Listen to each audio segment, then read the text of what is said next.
L'actualité sociale et la tension qui est de nouveau montée d'un cran au niveau de Sainte-Marie à Capesterre-Belle-Eau où les ouvriers de la banane affiliés à la CGTG ont décidé de bloquer en fin d'après-midi un convoi de porte-conteneurs de bananes. La circulation est fortement perturbée sur la Nationale 1. On fait le point avec Eric Stempfing qui est sur place. La situation est quelque peu tendue ici à Sainte-Marie de Capesterre-Belle-Eau. La circulation sur la RN1 est fortement perturbée.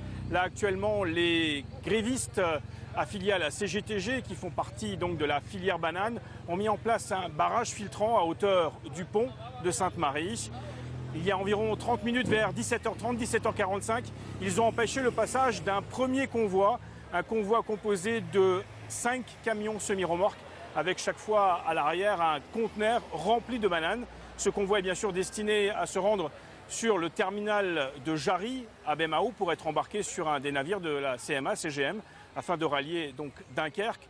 Le convoi a été stoppé et les manifestants ont même ouvert l'un des conteneurs et ont jeté au sol une partie de la cargaison. Depuis, la situation est quelque peu figée, mais un deuxième convoi pourrait bien lui aussi s'ébranler. Il s'agit cette fois-ci d'un convoi beaucoup plus important avec pas loin de 20 camions, nous indique-t-on. Reste à savoir maintenant si ce convoi pourra pouvoir bénéficier de la protection des forces de l'ordre. Le groupement des producteurs de la Guadeloupe a demandé l'aide de la force publique au préfet. Une demande pour l'heure sans réponse.